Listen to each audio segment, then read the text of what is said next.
Banyak orang yang bertanya, ini gerakan Beli Indonesia ini kira-kira bakal bernasib sama tidak dengan gerakan-gerakan yang lain?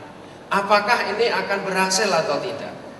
Bapak Ibu sekalian, saya perlu melaporkan kalau Bapak Ibu pernah mendengar ada seorang gubernur dari Jawa Barat yang melarang seluruh PNS di Jawa Barat menggunakan sepatu impor. Dan bahkan akan menghukum PNS yang ketahuan memakai sepatu impor dengan push up 200 kali. Itu adalah bentuk dari gerakan Beli Indonesia yang sesungguhnya. Gerakan Beli Indonesia in action. Di Pekalongan, wali kotanya insya Allah dalam 1-2 hari ini akan hadir di sini. Dan beliau telah mencanangkan bahwa di Pekalongan akan segera berdiri supermarket yang disebut Pasar Indonesia di seluruh titik-titik di kota Madya Pekalongan. Kalau Bapak Ibu melihat itu, itulah Beli Indonesia in action. Kalau Bapak Ibu lihat bahwa ada anak-anak mahasiswa yang kemarin dipelopori di sebuah universitas negeri terbesar di Indonesia, salah satunya yaitu Universitas Diponegoro di Semarang. Mereka mendeklarasikan komitmen Undip Beli Indonesia. Itu adalah bentuk daripada gerakan Beli Indonesia di lapangan. Beli Indonesia hari ini diterima oleh banyak sekali kalangan, termasuk ketika saya berkumpul dengan teman-teman di Surabaya. Ada 50 ormas di sana. Ketika kita jelaskan tentang gerakan ini, semua pemimpin-pemimpin ormas yang hadir di situ ketika diberikan kesempatan bertanya, tidak ada yang bertanya sama sekali. Kita agak kaget juga. Ternyata Bapak sekalian, apa yang mereka sampaikan? Pak Happy, tentang gerakan Beli Indonesia ini, hari ini bukan saatnya bertanya. Hari ini saatnya kita untuk bergerak. Inilah Bapak sekalian, jadi gerakan Beli Indonesia bukan pertanyaannya apakah ini akan berhasil atau tidak, tetapi pertanyaan sesungguhnya apakah kita akan melakukan sesuatu atau tidak untuk bangsa yang kita cintai ini. Bapak sekalian, gerakan Beli Indonesia bukan gagasan orang per orang. Gerakan Beli Indonesia juga bukan gerakan yang dilakukan oleh sekelompok masyarakat, bukan gerakan yang dilakukan oleh organisasi tertentu. Gerakan Beli Indonesia ternyata adalah sebuah nation anxiety, sebuah keresahan bangsa Indonesia, di mana pada hari ini kita melihat ternyata perjalanan bangsa Indonesia menuju ke arah yang berlawanan dari cita-cita kemerdekaan sesungguhnya. Kalau kita lihat, semakin lama bangsa kita ternyata semakin tidak berdaya, semakin miskin. Tadi kalau ada Pak Jokowi kita bisa tanya, bagaimana susahnya wali kota di Indonesia, bupati-bupati di Indonesia, gubernur-gubernur di Indonesia harus setiap hari nongkrongin ke Jakarta. Kenapa? Karena kalau nggak nongkrongin di Jakarta nggak bakal dapat anggaran. Anggaran Indonesia hanya 1.200 triliun satu tahun. Dan itu harus diperebutkan oleh provinsi, kabupaten yang sedemikian besar. Seberapa besar bangsa Indonesia?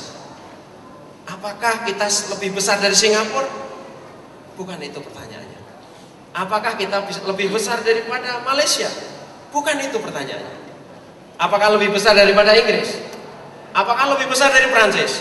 Tidak. Indonesia lebih besar daripada semua negara-negara di Eropa digabung menjadi satu. Ini adalah satu hal yang tidak benar-benar kita sadari, bahwa bangsa kita hidup dalam keadaan yang miskin. Utang bangsa Indonesia 1.700 triliun bukan sesuatu yang fantastis. 1.700 triliun bukan angka yang besar seharusnya untuk bangsa Indonesia. Kita lihat Amerika, hutangnya 130.000 triliun. Kita lihat Jepang, 3 bulan pertama, 3 minggu pertama sesudah hempasan tsunami, Jepang mengeluarkan 7.800 triliun. Artinya seharusnya 1.700 triliun tidak berarti buat bangsa Indonesia. Kalau kita bicara tentang bangsa kecil, bangsa besar, semua punya utang. Orang kaya, orang miskin punya utang. Bedanya kalau orang miskin utangnya sedikit, orang kaya utangnya banyak. Itu bedanya. Orang miskin, utang yang sedikit itu adalah utang yang dibuat untuk menyambung hidup, untuk makan. Bangsa besar, orang kaya, utang banyak untuk investasi, untuk membangun kekayaan. Orang miskin tidak bisa melunasi utang yang sedikit itu. Dan orang kaya, orang yang melunasi berapapun uang yang dia utang. Hari ini kalau kita lihat, bangsa Indonesia bekerja dan hidup lebih mirip ciri-cirinya sebagaimana orang miskin, bukan sebagai orang kaya. Inilah satu hal yang tidak kita sadari sepenuhnya oleh bangsa Indonesia. Kita sibuk berdebat, apakah sesungguhnya bangsa Indonesia miskin atau tidak? Bapak Ibu sekalian, hari ini kalau kita lihat anak-anak kita yang harus kuliah di UGM yang dulu itu dibiayai pemerintah, hari ini dengan bahasa otonomi kampus harus membiayai diri sendiri. Kenapa? Karena nggak ada uang. Ketika orang lain berbicara tentang globalisasi, Indonesia berbicara tentang tarif dasar listrik. Mau dinaikkan atau diturunkan? Semuanya salah. Dinaikkan, rakyat nggak bisa membayar. Diturunkan, pemerintah nggak bisa bayar. Inilah balada orang miskin. Tetapi ada satu hal yang sangat ironi yang terjadi di Indonesia. Di tengah-tengah kemiskinan bangsa Indonesia yang kita lihat hari ini, tidak hanya melanda rakyat-rakyat kecil, tetapi juga institusi-institusi pemerintah. Yang kita bicarakan, angkatan bersenjata kita adalah pesawat-pesawat bekas. Bahkan Indonesia adalah negara besar yang menerima hibah dari sebuah negara yang tidak patut memberikan hibah kepada kita, yang namanya Brunei Darussalam. Ekspor Indonesia yang wilayahnya 2 juta kilometer persegi tidak mampu bersaing dengan sebuah negara tetangga yang luas wilayahnya hanya 689 kilometer persegi, yang namanya Singapura.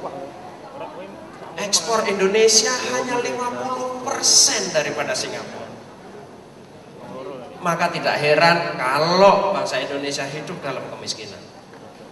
Tetapi ironisnya, di tengah kemiskinan itu setiap hari kita membesarkan bangsa lain, bangsa-bangsa lain di dunia untuk berjaya di Indonesia. Kekuatan asing sungguh-sungguh ada. Kalau kekuatan asing tidak ada, tidak mungkin kita lihat Freeport kita hanya memiliki 9%. Kalau kekuatan asing tidak ada, tidak mungkin di tengah-tengah prestasi kita memiliki pesawat yang luar biasa canggih, kita membela mati-matian pesawat dari asing yang tidak berlisensi. Dan Bapak Ibu sekalian, kalau tidak ada kekuatan asing di Indonesia, tidak mungkin tekstil dikuasai 80% lebih oleh asing. Farmasi lebih 80%. Inilah ironi yang terjadi di bangsa kita. Hari ini kita berbicara tentang beli Indonesia. Kemarin ketika kita mengadakan acara di Jogja, 60 titik, saya mendapat laporan, 60 titik spanduk dari beli Indonesia diturunkan seluruhnya oleh orang yang tidak dikenal. Siapa? Pasti ada orang yang tidak menginginkan bangsa Indonesia berjaya di tanah air sendiri. Kalau satu atau dua spanduk kita bisa ngerti. Tetapi ini 60-60-nya. Kalau kita tidak pernah melihat produk-produk Indonesia berjaya di Indonesia, jangan pernah berharap bahwa Indonesia akan berjaya secara ekonomi. Produk asing artinya adalah ekonomi asing. Produk Indonesia adalah ekonomi Indonesia. Karena setiap bangsa memiliki nasionalisme sendiri-sendiri. Bangsa asing memiliki nasionalisme sendiri. Dan Indonesia bukan nasionalisme mereka. Yang memiliki nasionalisme Indonesia adalah kita sendiri, bangsa kita sendiri. Maka dari itu, berbicara tentang ekonomi Indonesia, berbicara tentang nasib bangsa Indonesia. Nasib bangsa Indonesia tidak di tangan siapapun. Nasib bangsa Indonesia di tangan kita sendiri sebagai bangsa Indonesia. Tunjukkan bahwa Indonesia masih ada. Kalau dulu ada 6 jam di Jogja yang kita tunjukkan bahwa bangsa Indonesia masih ada. Tanggal 26 Juni nanti kita akan tunjukkan kepada seluruh dunia bahwa bangsa Indonesia masih ada di negeri yang namanya Indonesia. Hari ini bangsa Indonesia tidak akan menjadi lebih bodoh dari sebelumnya. Kita akan bangkit menjadi bangsa yang berjaya, menjadi bangsa yang besar, sebagaimana bangsa-bangsa besar lain yang telah meraih kejayaannya di Indonesia. Gerakan Beli Indonesia adalah gerakan membangun keyakinan bahwa bangsa Indonesia adalah sebuah bangsa yang memiliki martabat, yang hari ini semakin lama semakin terasa bahwa bangsa ini tidak diperhitungkan oleh bangsa-bangsa lain di dunia. Bahkan negeri-negeri sahabat seperti Arab Saudi tidak lagi memperhatikan sebuah bangsa sahabat yang namanya Indonesia. Inilah keyakinan yang harus kita tumbuhkan untuk anak-anak kita. Dan kita akan menumbuhkan melalui gerakan ini adalah satu pembelaan yang jelas, sesuatu yang jelas untuk dibela oleh bangsa Indonesia. Karena sejak kemerdekaan 1945 kita tidak lagi memiliki sesuatu yang jelas untuk dibela. Dulu kita memiliki merdeka, sebuah kata merdeka, kata yang jelas untuk dibela. Sebuah kata yang jelas sehingga mengantarkan kita kepada kemerdekaan yang sesungguhnya. Tetapi apa yang kita lihat hari ini? Tidak ada lagi yang kita bela. Maka kita lihat terjadi penjajahan yang lebih dahsyat daripada sesungguhnya, daripada yang sudah pernah teralami oleh bangsa Indonesia. Hari ini bangsa Indonesia dijajah tidak seperti zaman sebelum 45, di mana kita belum memiliki nasionalisme, di mana kita belum memiliki ideologi. Hari ini kita dijajah dalam keadaan kita memiliki ideologi, dalam keadaan kita memiliki satu kata yang mempersatukan kita, satu kata yang namanya Indonesia. Inilah Bapak Ibu sekalian, sebuah gerakan pembelaan, bukan hanya membeli produk-produk Indonesia, tetapi membela bangsa Indonesia. Gerakan Beli Indonesia adalah gerakan untuk mengedukasi bangsa Indonesia bahwa bangsa Indonesia jika ingin berjaya di negeri sendiri harus membela bangsanya sendiri, melalui membela produk-produk bangsa Indonesia. Seberapapun beratnya, teruslah istiqomah. Karena umat Islam, bangsa Indonesia menaruh harapan yang sangat besar kepada gerakan ini, Bapak Ibu sekalian. Tidak ada yang perlu ada di dalam hati ini kecuali keyakinan bahwa gerakan ini akan mencapai cita-citanya, mengantarkan bangsa Indonesia kepada kejayaan ekonomi Indonesia yang sesungguhnya.